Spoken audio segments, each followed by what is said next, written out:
새 기도와 말씀으로 성령의 능력으로 승리합시다. 서로 인사 나누시고 설교 드립시다. 새해에는 기도와 말씀과 성령의 능력으로 승리합시다. 승리합시다.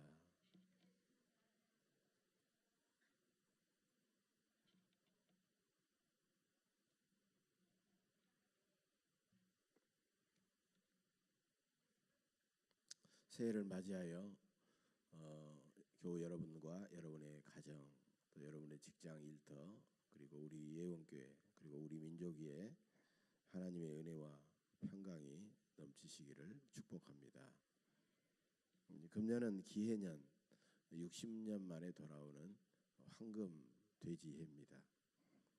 돼지는 다산과 풍요를 상징하기 때문에 옛날부터 식구와 재산을 많이 늘려준다, 이런 이제 속설이 전해오고 있죠.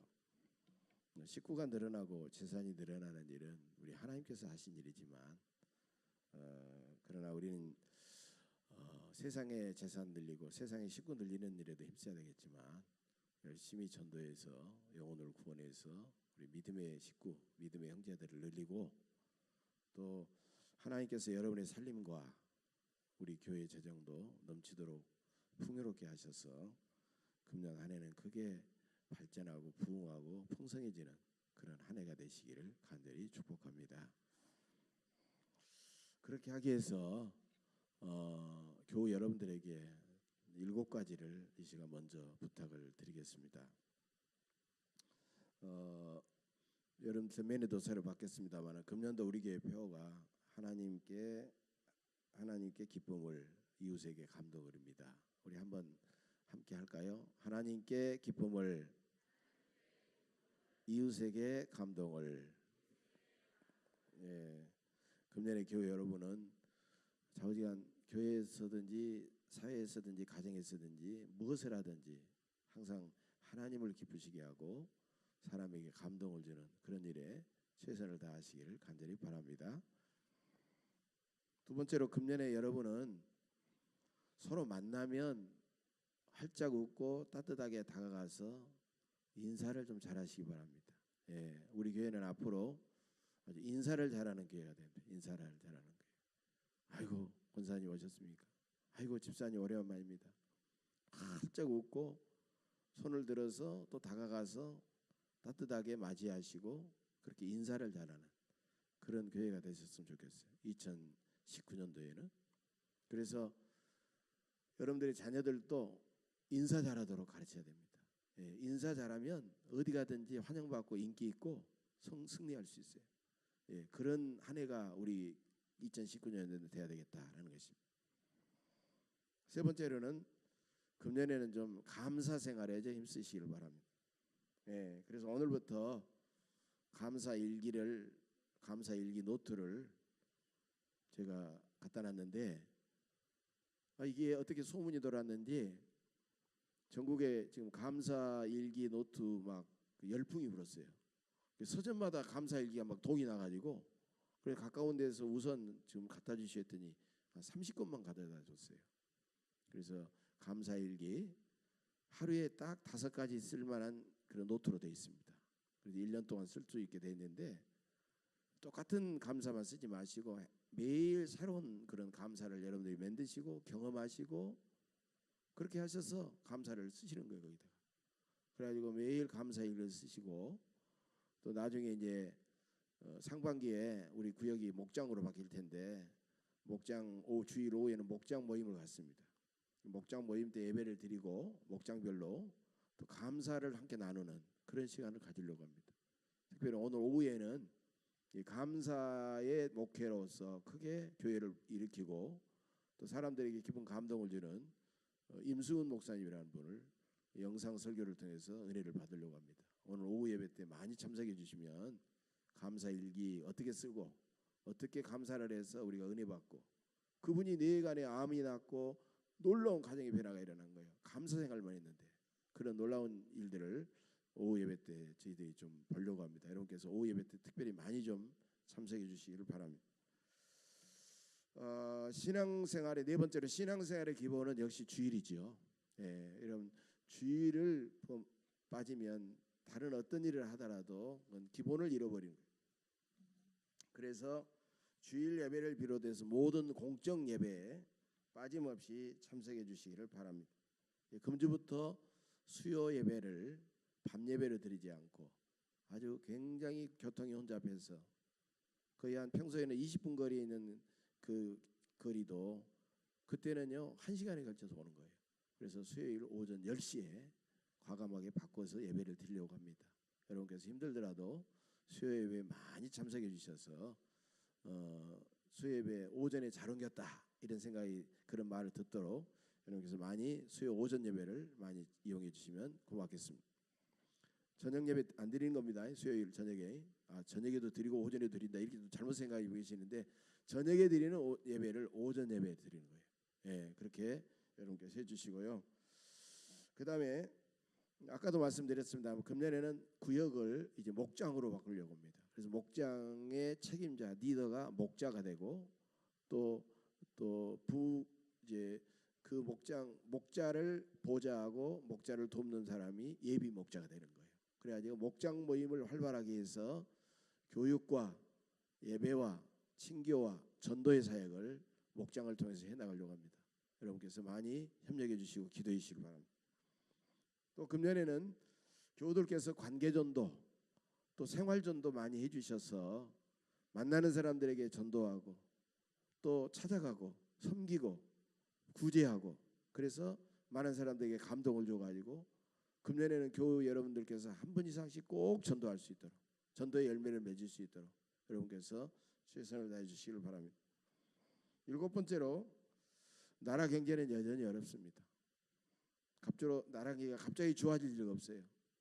그렇기 때문에 우리가 어려운 교회를 섬기기 위해서는 내 허리띠 조금 더 졸라매고 작년에 했던 헌금보다는 조금이라도 더 내주시고 그다음에 교회 재정은 우리가 가능하면 우리가 좀 전략하고 좀 아끼고 그런 모습을 좀 보여주는 것이 좋겠다.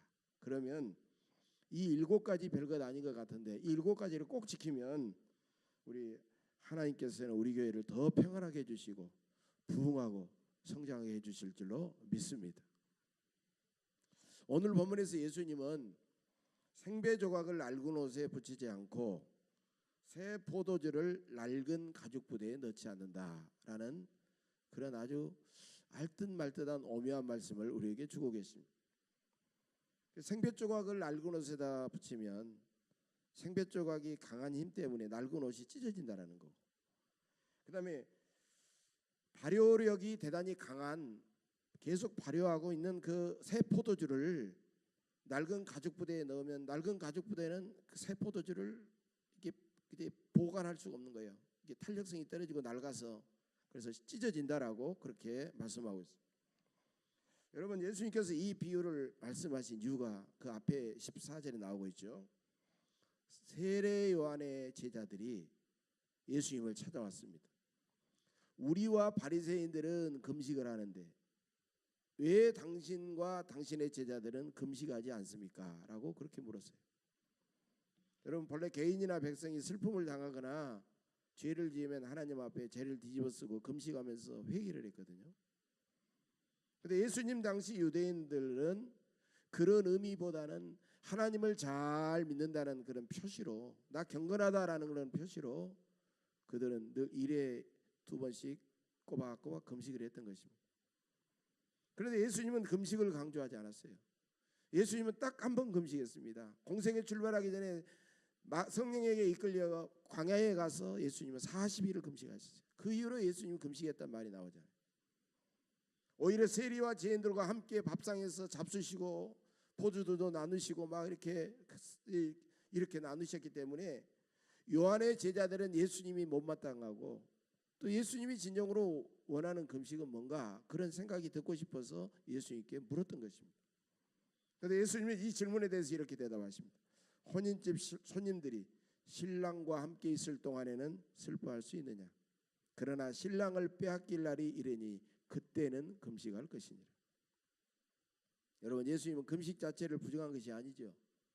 예수님이 이 땅에 구원의 하나님 나라 그 하나님 나라를 모든 사람들에게 전파하기 위해서 이 땅에 오신 분이에요. 그래서 예수님을 믿는 사람은 내가 구원받았다는 감격 속에서 날마다 잔치하듯이 기쁨으로 예수님과 함께 살아야 된다는 거예요. 그래서 예수님은 하나님이 원하시는 참된 금식은 바로 하나님과 동행하면서 주님 안에서 기쁘게 살아가는 것이다라고 말씀하고 있는 거예요.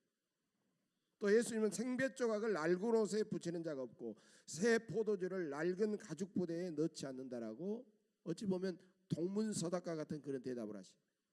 이 말씀은 무슨 뜻일까요? 생배 조각과 새 포도주는 하나님께서 가르치신 하나님 나라의 기쁨의 복음, 생명과 구원과 기쁨의 복음을 의미하는 거예요. 낡은 옷과 낡은 가죽 부대는 지금까지 지켜왔던 유대교의 형식적이고 굳어있고 낡은 습관과 전통과 의식을 말해주는 겁니다. 그러므로 예수님께서 가르치신 하나님 나라의 이 기쁨과 감사와 감격의 복음은 형식적이고 굳어있고 낡아있는 유대교의 전통과 관습이 결코 담아낼 수 없다는 겁니다. 그러면 2019년 새해를 맞이하는 우리에게는 이 말씀은 어떤 말씀으로 다가올까요? 세 가지를 말씀드리고자 합니다. 첫째로 우리가 먼저 새해는 새로운 마음을 가져야 된다. 새로운 마음의 부대를 가져야 된다는 거예요. 방금 찬송한데도 우리의 새로운 마음, 주님의 기쁨 되기 원합니다. 우리의 마음 부대, 새 마음, 새 부대가 되기를 원합니다. 마음의 부대를 말하는 거예요. 금년에 날마다 보람 있고 행복한 날이 계속되려면 여러분들의 마음이 연초부터 전혀 새로워져야 됩니다. 수원지 물이 더러우면 가정으로 들어오는 물도 더러울 수밖에 없습니다. 오물이 잔뜩 묻어있는 걸레로 방을 닦으면 방을 닦는 게 아니라 오히려 방을 더 더럽히는 겁니다. 세탁기에 물감이 빠진 빨간색 물감이 빠진 옷을 같이 다른 옷과 넣어버리면 다른 옷들은 다 빨간 물이 들어버리는 겁니다. 우리 속에 조금이라도 추하고 더러운 그런 마음들이 남아있으면 우리 인생은 점점 우리의 마음은 죄악으로 기울어가지고 부정적이고 파괴적인 말을 하게 되고 잘못된 행동을 하면서 우리의 삶은 점점 타락하고 불행해질 수밖에 없다는 겁니다. 그래서 우리는 연초가 되면 늘 우리가 묵상하는 말씀이 있죠. 에베소서 4장 22절 말씀입니다. 너희는 유혹의 욕심을 따라 썩어져가는 구습을 따르는 옛사람을 벗어버리고 오직 너희의 심령이 새롭게 되어 하나님을 따라 의와 진리의 거룩함으로 지으심을 받은 새 사람을 입으라. 여러분, 과거에부터 살았던 옛 마음을 가지고 사는 옛 사람을 다 훌떡 벗어버리고 우리는 하나님이 주신 새해는 새로운 마음의 옷을 입고 새로운 사람으로 살아야 된다는 거예요. 여러분, 새해 연초에는 추한 마음을 다 벗어버리고 깨끗하고 정결한 마음을 갖고 새롭게 출발하시길 간절히 바랍니다. 여러분, 영어로 1월을 제뉴얼이라고 해요.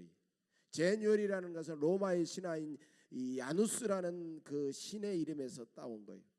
이 야누스는요, 얼굴이 두 개입니다. 하나는 앞을 향하고 있고 하나는 뒤를 향하고 있어요. 뒤를 향하는 것은 지나간 해를 보는 거예요. 앞을 향하고 있는 것은 우리가 앞으로 살아갈 금년 한 해를 바라보고 있는 거예요. 그래서 우리는 지나간 해 우리의 거짓된 모든 그런 마음들을 다 우리는 잊어버리고 앞을 향하여 새로운 마음을 가지고 앞을 향하여 나가야 된다라는 것이 1월의 의미라는 겁니다. 여러분, 이제는 새해를 바라보며 새로운 마음을 품어야 됩니다. 거짓된 마음을 정직한 마음으로, 이기적인 마음을 남을 먼저 생각하고 배려하는 이타적인 마음으로, 원망하는 마음을 범사에 감사하는 마음으로, 이웃을 미워하는 마음을 이웃을 용서하고 사랑하는 마음으로, 교만한 마음을 겸손한 마음으로, 강팍한 마음을 온유하고 겸손한 마음으로 우리는 늘 변해야 됩니다. 그래서 새해는 새 마음으로 하나님과 이웃을 뜨겁게 사랑하면서 더 순수하고 진실하고 열정적으로 살아가시기를 주의 이름으로 간절히 축복합니다. 두 번째로, 이 말씀은 새 술은 새 포도주는 새 부대에 넣어야 된다. 이 말씀은 어떤 뜻일까? 항상 하나님과 기쁨으로 살아야 된다는 것. 여러분, 여기서 금식은 슬픔을 말하는 거죠. 슬픔. 혼인집은 기쁨의 잔치를 말하는 거. 혼인집 신랑은 바로 예수님을 가리키는 거고, 그 다음에 혼인집에 초대받은 손님은 누구에겠어요? 바로 우리다라는 거. 혼인집 잔치에서는 여러분 누가 슬퍼합니까? 결혼한다고 막 즐겁게 막 축하하고 기뻐하고 왁자지껄. 혼인집 잔치에서 누구든지 막 기뻐하는 거예요. 막. 우리는 신랑 되신 예수님과 함께 예수님의 은혜로 구원받고 예수님과 함께 늘 동행하면서 살아가는 동안에는 이 땅에서 늘 불평하고 미워하고 원망하고 이런 걸 버리고 늘 예수님과 기뻐하면서 우리는 살아야 된다는 겁니다. 여러분, 예수님이 탄생하실 때 천사가 알려준 예수님의 탄생 소식은 뭐였습니까? 온 백성에게 미칠 기쁨의 좋은 소식, 그렇게 말하고 있어요. 예수님은 공생의 기간 동안 가난하고 병든 사람들, 참으로 기득권자들에게 모든 것을 빼앗기고 고통당하는 사람들과 밥상에서 기꺼이 함께 음식을 나누면서 하나님의 기쁨을 미리 나누었던 것입니다. 초대교회 성도들은 항상 기뻐했습니다. 그들이 뭐가 인정을 받았습니까? 종교의 자유가 있습니까? 그들은 권력자에 되었습니까? 부유한 자 되었습니까? 아니었습니다. 굶주리고 헐벗고 매맞고 옥에 갇히고 죽음 앞에 서 있었음에도 불구하고 그들은 기쁨의 근원에 되신 하나님과 동행하면서 늘 찬양하며 기쁨으로 그들은 살았던 것입니다. 사랑하는 교회 여러분, 금년에도 우리의 삶은 여전히 어려울 것입니다. 힘들 것입니다. 그럼에도 불구하고 항상 기뻐하며 밝게 살아가시기를 간절히 바랍니다. 시편 4편 7절의 말씀입니다. 주께서 내 마음에 두신 기쁨은 그들의 곡식과 새 포도주가 풍성할 때보다 더하니이다. 이런 신령한 기쁨은 하나님과 늘 영적으로 친밀해지는 기도와 찬양과 말씀 안에서 더 충만해지는 겁니다.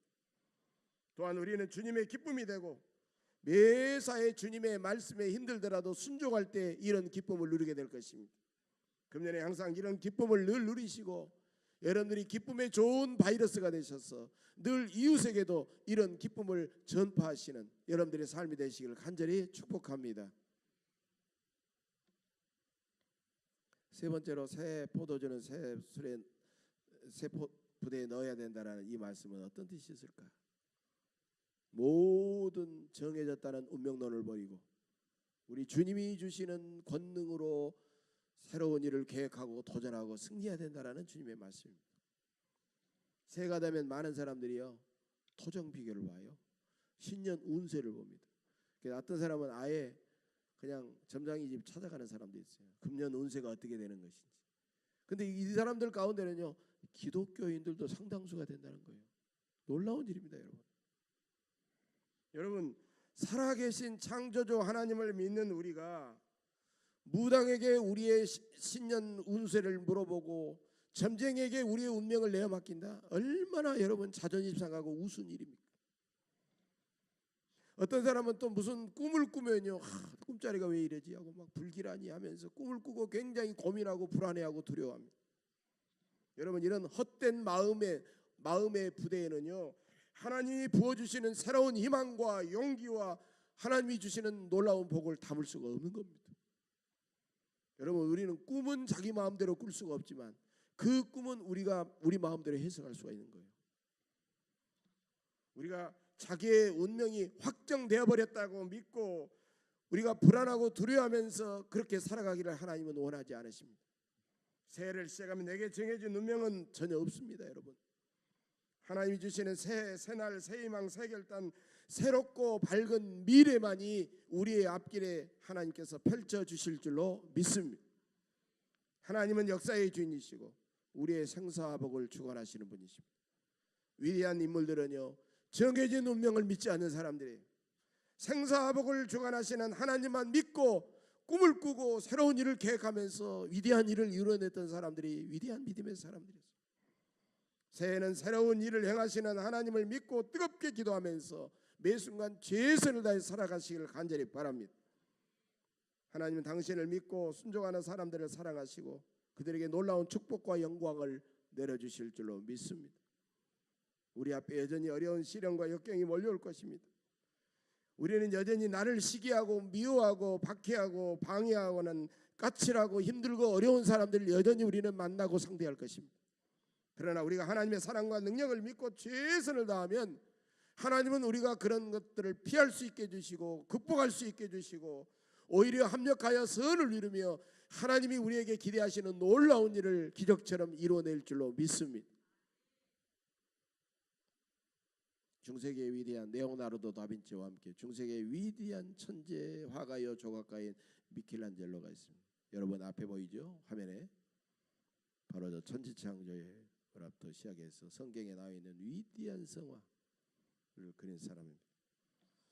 미켈란젤로는 그의 천재적인 재능을 질투했던 브라만테라는 사람이 교황청에 모함을 하게 됩니다. 그래서 교황은 미켈란젤로에게 시스티나 대성당의 그 높은 대성당의 벽화를 그려라라는 그런 명령을 내리게 되었습니다. 그때는 교황의 명령은 교황은 사람을 죽일 수도 있고 살릴 수도 있는 절대 권력이었기 때문에 어쩔 수 없이 죽지 않으려고, 그러나 교황의 명령이 하나님의 기회다라고 생각하고 그런 천장에 매달려서, 그런데 브라만테는 미켈란젤로가 워낙 유명하고 명성이 있었기 때문에 천장에 매달려서 형편없이 그림을 그리면 그의 명성이 땅에 떨어지고 자기가 더 올라갈 것이라고 그렇게 생각을 했습니다. 미켈란젤로는 4년 동안, 무려 4년 동안 일반인은 물론 무슨 교황과 많은 사제들의 출입까지 통제시키고 천장에 대롱대롱 매달려서 그림을 그리기 시작합니다. 얼굴에는 거꾸로 매달려 그림을 그리기 때문에 얼굴에는 물감이 계속 흘러내리고, 그래서 온갖 몸에는 피부병이 생기고, 몸은 구부려서 그림을 그리기 때문에 하프 악기처럼 완전히 휘어지고 목이 굳어지는 참으로 고통스러운 작업이었습니다. 드디어 1512년 10월 31일 시스티나 대성당 천정벽화가 공개되는 날이었습니다. 교황이 와서 미사를 드리고 미사 후에 드디어 막이 뜯어집니다. 거기에 모인 수천 명의 사람들은 천장을 향하여 바라보기 시작합니다. 무려 300여 명이 넘는 성경의 인물들이 여기저기에 새겨져 있는 거대한 천정벽화가 공개되는 순간이었습니다. 그 모든 사람들은 그 순간 다 한꺼번에 입이 벌어지면서 입이 다물어지질 않는 겁니다. 여기저기서 흐느끼고 여기저기서 주님을 찬양하고 감사하고 감격하는 놀라운 현상이 벌어졌습니다. 참으로 미켈란젤로를 시기하고 미워했던 브라만테라는 사람이 없었다면 어떻게 인류 역사상 가장 위대한 성화의 하나인 시스티나 대성당의 천장 벽화, 그 성화가 탄생할 수가 있겠습니까? 원수의 모함을 하나님을 향한 신앙으로 인내로 극복했던 위대한 미켈란젤로의 그런 모습을 우리는 본받아야 됩니다. 사랑하는 교회 여러분, 금년에도 우리 앞에는 온갖 도전과 시련이 몰려오겠지만 역사의 주인이신 하나님께서 우리 앞에 그런 도전과 시련을 의미 없이 허락하시겠습니까? 그런 도전과 시련들을 조금 더 우리는 두려워하지 않고 위축되지 않고 하나님의 사랑과 능력을 믿고 최선을 다해서 기도하고 우리가 도전하면은, 우리가 나아가면은 그런 위기와 도전은 오히려 더 큰 축복의 기회가 되고 모든 것들이 합력하여 선을 이루게 해주실 줄로 믿습니다. 금년에도 우리는 나를 계속 시기하고 미워하고 모함하고 해방하는 사람들을 만날 것입니다. 우리는 그런 사람들을 똑같이 악으로 대하지 않고 오히려 그들을 참고 기도하고 선으로 대하면 우리는 그들에 대하여 위대한 믿음의 승리자들이 될 것입니다. 이제 새해가 되었으니 새로운 희망과 새로운 꿈을 꾸며 새로운 결단과 의지로 새롭게 출발하십시다. 나를 구원하시고 늘 인도하시는 성령 하나님 안에서 항상 기뻐하시고 범사에 감사하면서 살아가십시다. 인간의 운명은, 우리 앞에 있는 인간의 운명은 이미 정해져 있다는 모든 운명론을 우리가 거부하고 물리치고 역사의 주인이시여 우리의 생사화복을 걸음걸음 인도하시는 하나님만 믿고 힘차게 도전하시기를 간절히 바랍니다. 이제 황금 개의 해를 보내고 황금 돼지해를 맞이했습니다. 우리는 다산과 풍요를 상징하는 돼지해, 세상 사람들처럼 우리도 더 부유해지고 우리도 더 유명해지고 나도 더 인정받고 싶은 마음을 우리는 기꺼이 버리고 범사에 감사하면서 하나님께서 기뻐하시고 인정하시는 참된 부자로 살아가시기를 간절히 바랍니다. 어떤 사람은 참된 부자를 한 이틀 전 신문을 봤더니 참된 부자를 이렇게 표현했더라고요. 첫째로 10가지입니다. 첫째로 친구가 성공했을 때 내가 더 기쁘고 나보다 멋진 친구의 용모에 셈이 나지 않는다. 두 번째로 가난한 이웃을 위해 지갑을 열 때 아까운 생각이 들지 않는다. 세 번째로 내 자녀들이 특별하지도 않고 평범하게 자라도 감사한 마음이 든다. 네 번째로 음식을 먹기 전에 그 음식을 만들어준 사람에게 고마운 마음이 든다. 다섯 번째로 푸른 하늘이 눈에 들어오고 새의 노랫소리가 귀에 들리면 주변의 나무들이 너무 아름답게 보인다. 여섯 번째로 내게 부족한 것보다 이미 내가 가지고 있는 것들에게 감사한다. 일곱 번째로 남을 비판하는 말보다 칭찬하는 말을 더 많이 한다. 여덟 번째로 과거에 대한 후회보다는 미래에 대한 희망을 갖고 살아간다. 아홉 번째로 아무리 바빠도 하나님을 생각한다.